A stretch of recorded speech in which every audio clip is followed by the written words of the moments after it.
This is Renewing Faith Radio with Pastor Jason Gold of Regeneration Calvary Chapel in Sandpoint, Idaho. In your presence, darkness hides.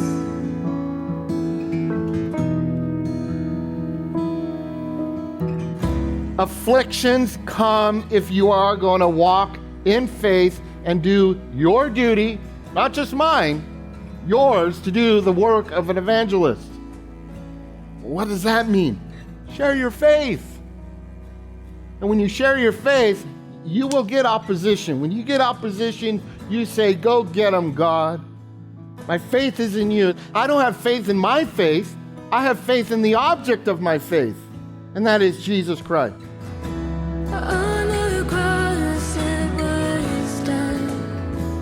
When you are in a boat, your vessel is at the mercy of the current and the tides without an outside force. For centuries, people have developed ways to propel boats and rafts across the water, even against the current. And while you will face turbulence and waves when you go against the currents of the world, you can have faith that God will support you and help you. Pastor Jason wants you to recognize that the Great Commission is more important than any obstacles that may try to stop you. Now turn in your Bible to the book of 2 Thessalonians chapter 2. Chapter 2. As Pastor Jason continues his message, the coming rebellion is a call to watchfulness and truth.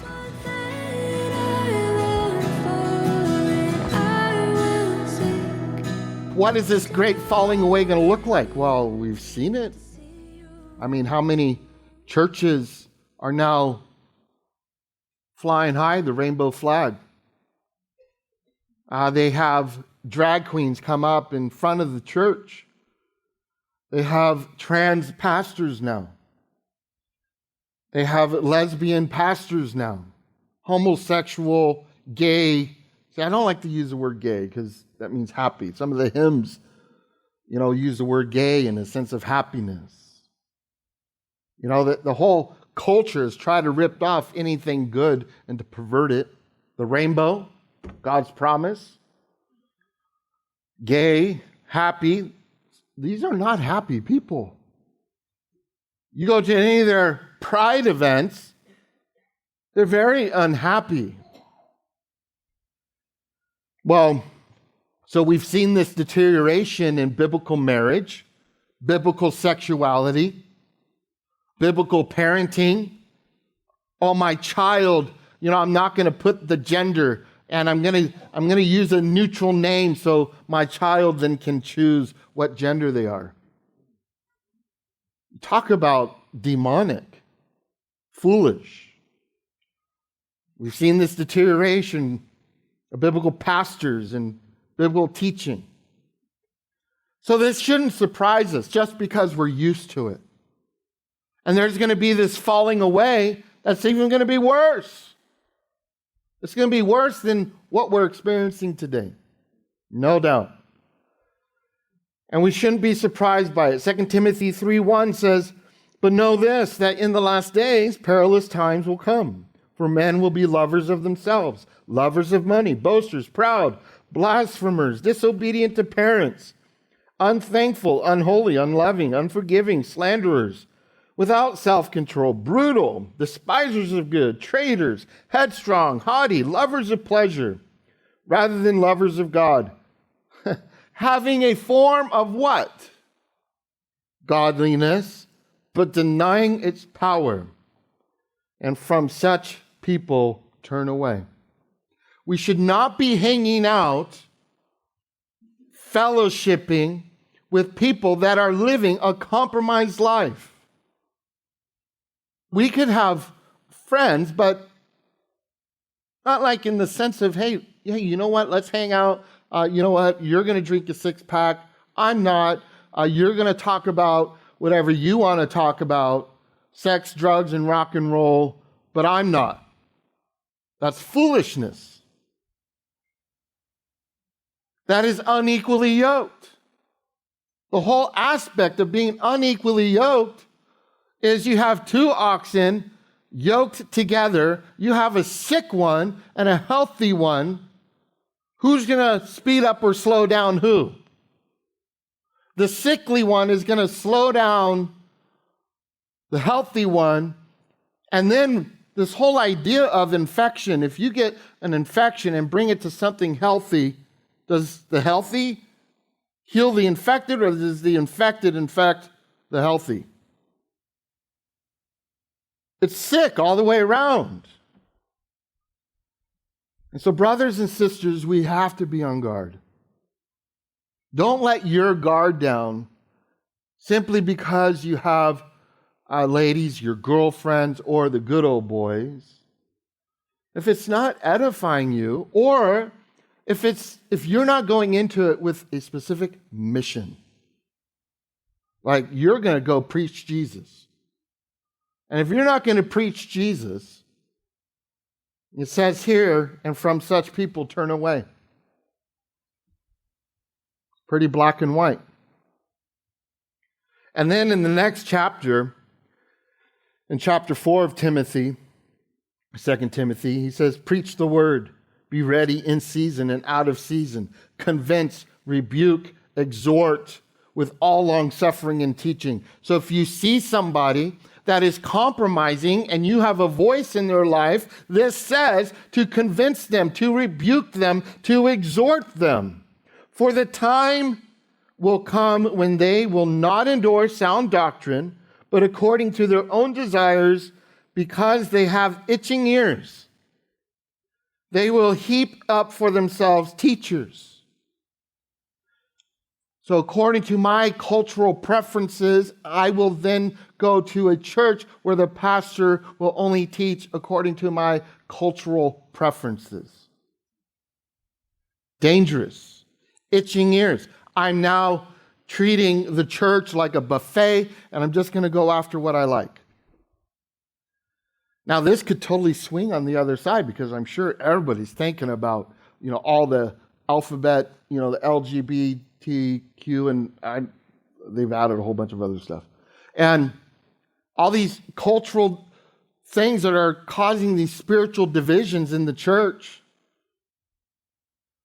But then it could totally swing the other way, where now I'm maybe teaching the Bible, but then I'm just America, America, Constitution, Constitution, America, America, Constitution, Constitution. Oh, John 3:16, for God so loved the world that he gave his only begotten Son, that whoever believe in him should not perish, but have everlasting life. But Second Amendment, First Amendment. And then all of a sudden the church is full of people that still are not obeying the Word of God. Because you could have a constitutionist that is living an immoral life. They're still getting drunk. They're still having sex outside of marriage. And so it's important that we do not raise up teachers simply because I like what is being said. It needs to be from God's Word. It says, and they will turn their ears away from the truth and be turned aside to fables. But you be watchful in all things, endure afflictions, do the work of an evangelist, fulfill your ministry. Biblical, authentic truth will become unpopular. Last year we had somebody come to the church, and they had heard about regeneration, that we will engage in political issues in the sense of educating this body with what the political issues are, and is it biblical, is it not biblical? And then we vote Bible according to God's standards. Well, somebody, I think it was even during a political season, and they wrote an email saying that I was a false teacher, which I know I say things that are wrong,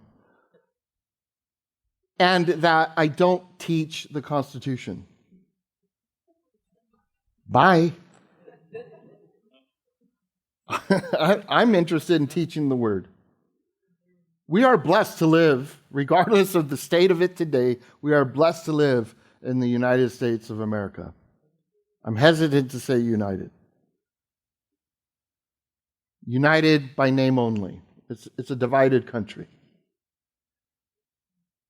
But what we're told here is that we as believers, Paul is writing this letter to Timothy, who is one of the guys that Paul leaves to oversee the doings of the church. And he's saying, hey, be warned. There's going to be people out there that don't like you because you speak truth. And I could attest, there are people that don't like me because I speak truth. And that's okay. It's not to say I don't have a feeling. Every once in a while it does get hurt. But it says to be watchful in all things. Endure affliction. Do the work of an evangelist. Fulfill your ministry. Afflictions come if you are going to walk in faith and do your duty, not just mine, yours, to do the work of an evangelist. Well, what does that mean? Share your faith. And when you share your faith, you will get opposition. When you get opposition, you say, go get them, God. My faith is in you. I don't have faith in my faith. I have faith in the object of my faith, and that is Jesus Christ.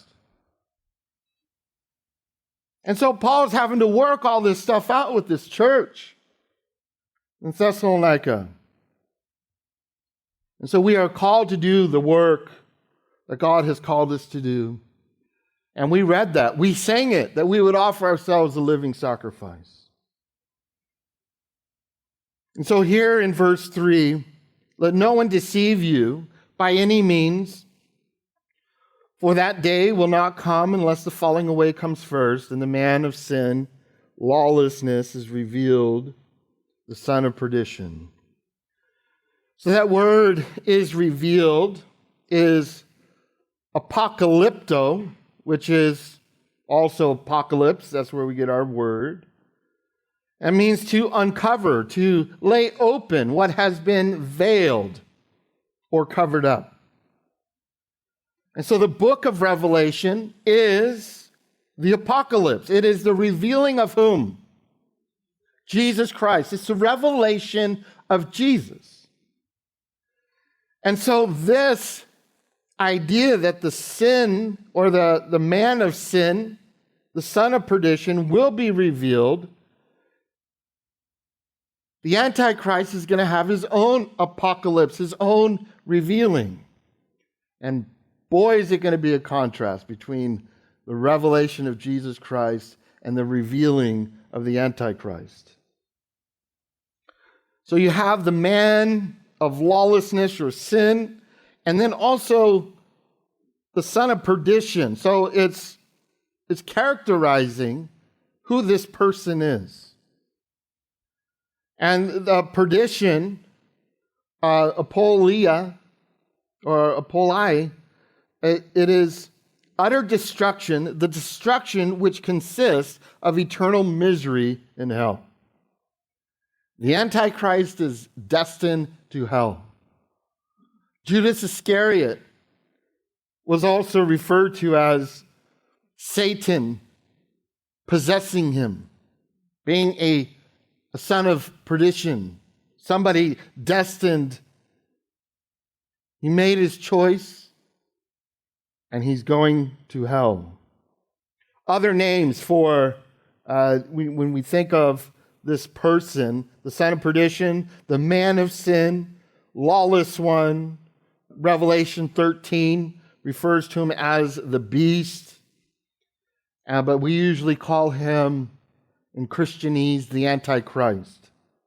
In 1 John 4:3, it says, "And every spirit that does not confess that Jesus Christ has come in the flesh is not of God."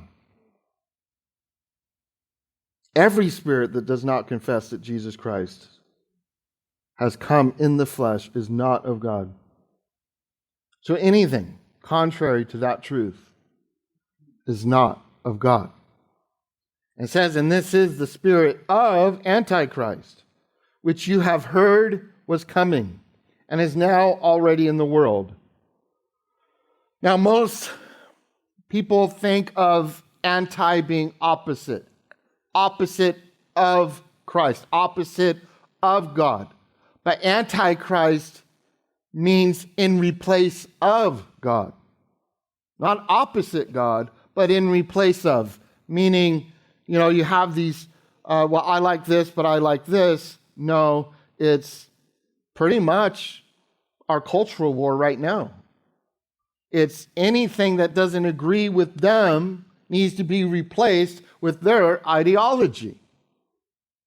It's an anti-culture. It's anti-moral. It's a different measure of morality. Let's totally swap. Or not even swap, let's get rid of. And so this Antichrist is one who comes to replace Jesus Christ. And the crazy thing is that Satan knows how the book ends. So he wants to cause as much destruction as possible.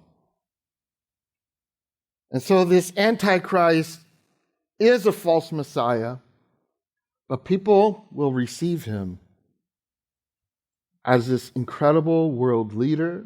The Jews will fall to believing that he is the Messiah. In verse 4, it says, let's read 3 and 4 together as they go together.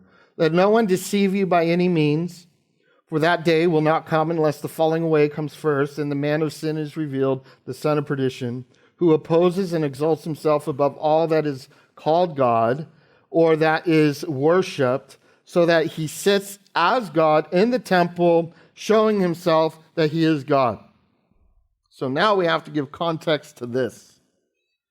We have to understand this, otherwise you read it, you're like, if you've never read Daniel, if you've never read Revelation, you won't have any idea what this is saying.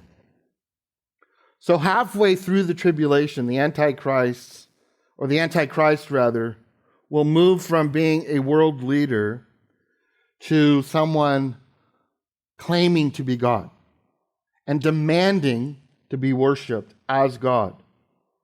And he will declare that he's better than any other god, lowercase g. And he'll demand that in the very temple that the Jews build, there's a temple institute that is in Jerusalem today. They have everything that they need to build the temple. They currently have 3 red heifers, and they have to sacrifice a red heifer in order for them to begin the building of the temple. And those red heifers right now, they've had a series of red heifers for years. But what has to take place before the building of the temple, the new temple, there has to be the sacrifice of the red heifer, which has to be pure and spotless. And so these red heifers are getting older, which means chances are I don't see that the temple is going to be built, simply because at the Dome of the Rock, that faded dome right there, that is the Temple Mount, and it holds up a lot of real estate. And the Jews, the Dome of the Rock is where the Muslims, that is their main mosque. And then you have the rest of the area where, when we went to Israel, we didn't go into the Dome of the Rock, but we walked right next to it. But there's no way right now that without causing a holy war can the Jews build their temple, even occupying some of that real estate on that Temple Mount, which I'll get into some of the details later, because there is an area that is northeast of the Dome of the Rock that is thought to be where the Ark of the Covenant sat, which is close to the Holy of Holies, which is where potentially they would build the Temple Mount, which means they could build the new temple and the Dome of the Rock, and they could coexist. Well, what in the world would have to happen for that to happen? Somebody would have to come into play that can create this peace treaty among all religions and all nations. And so everything is set to happen except the Antichrist has not revealed himself, but before that, I believe the church is taken out. So the Antichrist can come into play. Because if the Antichrist comes into play, millions of Christians are going to be like, that's the Antichrist. But if you remove us all, they're going to be like, all those weird people got taken by aliens and climate change, the world got rid of them. And then now they can go do whatever they want to do. And the Antichrist is ushered in. Finally, we have peace. Those so-called Christians are out of here. And so what ends up happening is he declares himself as God. As this rebuilt temple there has to be a start to it.